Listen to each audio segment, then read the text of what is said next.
hardest part wasn't that she left.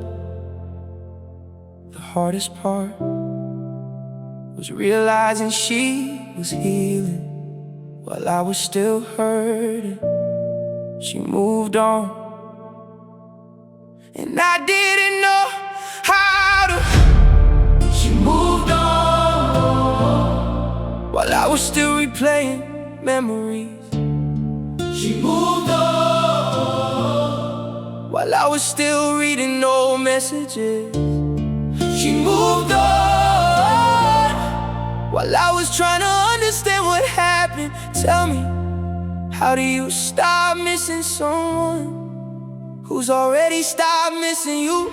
I remember the day I found out. Wasn't dramatic, wasn't a phone call, wasn't a conversation, just a picture, a simple picture. One smile, one post, one moment, and suddenly everything I'd been avoiding became real. Punchline: nothing hurts more than seeing someone become happy without you, and you still imagine forever with them. That picture looked harmless, but it hit like a truck, because while I was holding on to memories, she was creating new ones. While I was revisiting the past, she was building a future. And that's when reality arrived. Not quietly, not gently, all at once.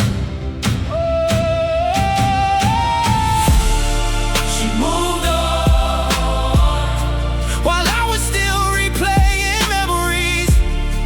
She moved on while I was still reading old messages.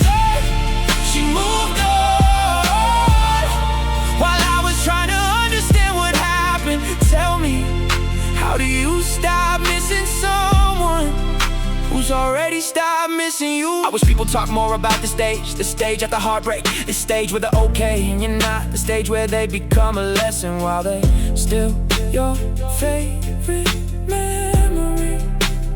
Healing gets complicated when you're comparing your progress to theirs. I kept wondering why she doing better, why she smiling already, why does she seem fine? Meanwhile, I was still carrying pieces of us everywhere I went. Songs reminding me of her, places reminding me of her, even random moments reminding me of her. Tell me in the comments, what's the hardest thing to let go of? The person or the memories?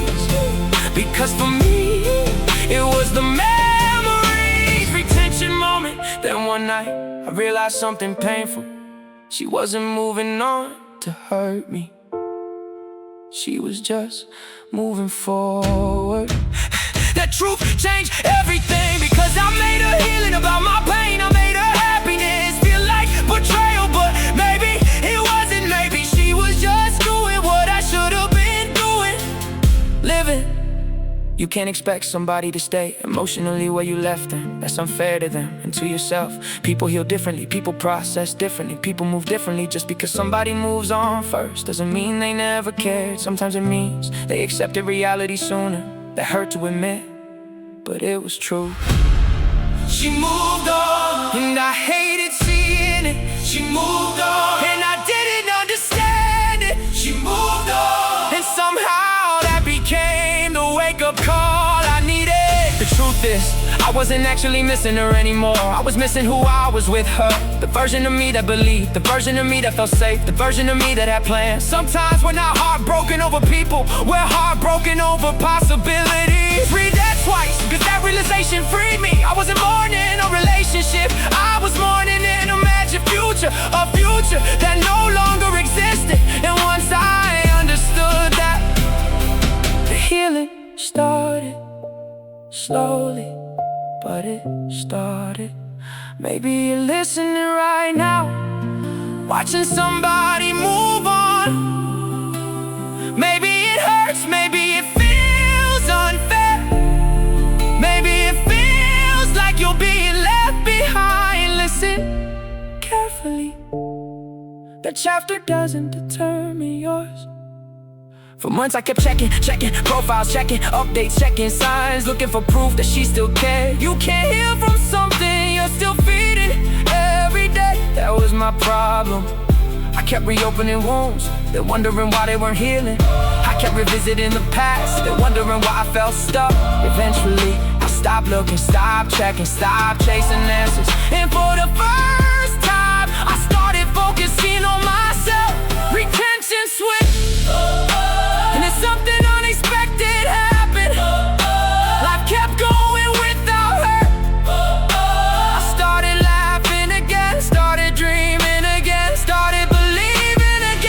immediately, but gradually. And one day, I realized an entire afternoon had passed without thinking about her. Then a day, then a week, then longer. Yeah.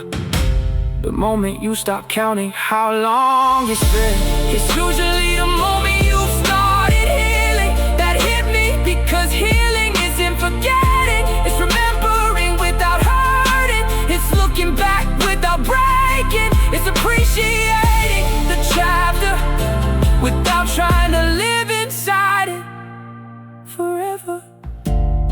She moved on, and eventually so did I.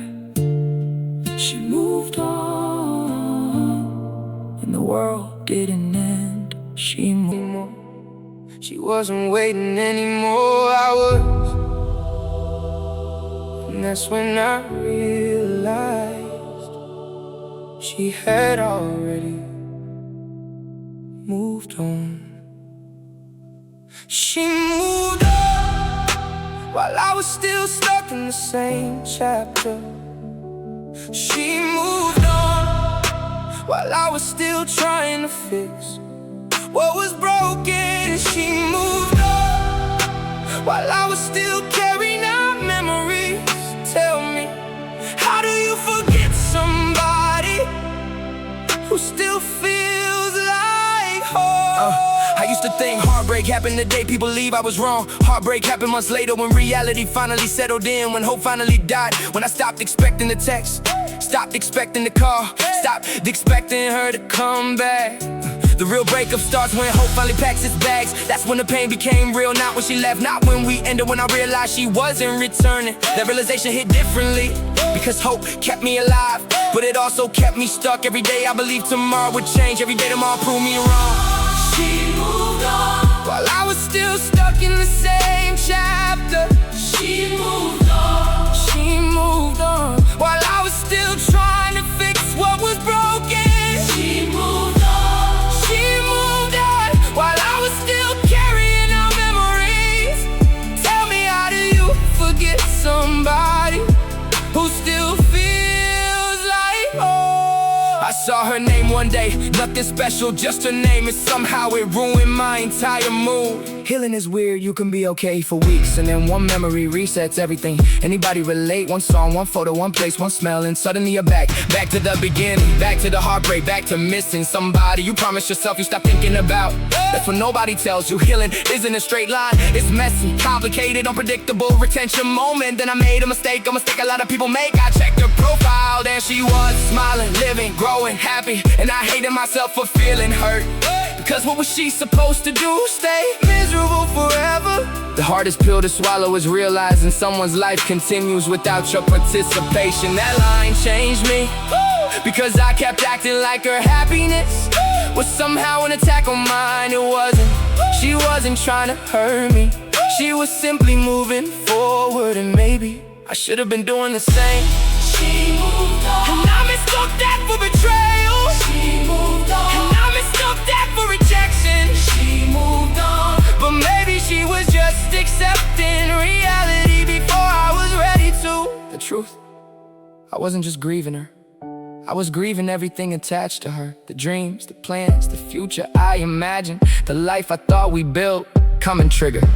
What's harder to lose, a person or the future you plan with them? For me, it was the future, because people leave, but dreams leave with them. And rebuilding new dreams takes time. You don't just lose a person in a breakup, you lose an entire version of tomorrow. That's why healing takes so long. You're not replacing a memory, you're rebuilding a future. One night I asked myself something, a question that changed everything. What if she never comes back? Not as a fear, as a fact. And for the first time, I sat with the answer. At first it hurt, then it helped, because acceptance finally entered the room. The moment I accepted the ending was the moment my life started moving again. Read that again. Acceptance doesn't mean you're okay. Acceptance means you're honest. Honest about what's gone, honest about what's over, honest about what's never coming back. And honesty creates freedom. Painful freedom, but freedom retention switch. Months later, something unexpected happened. I stopped checking, stopped wondering, stopped waiting. I started focusing on myself, my goals, my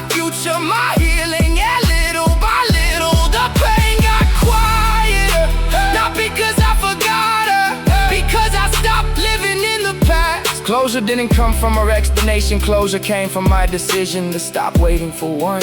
That's the lesson. Some answers never arrive, some apologies never come, some stories end unfinished, but your life keeps going, your future keeps calling, and eventually you have to answer. She moved on. And for a long time I thought I lost. She moved on. And for a long time I thought she won.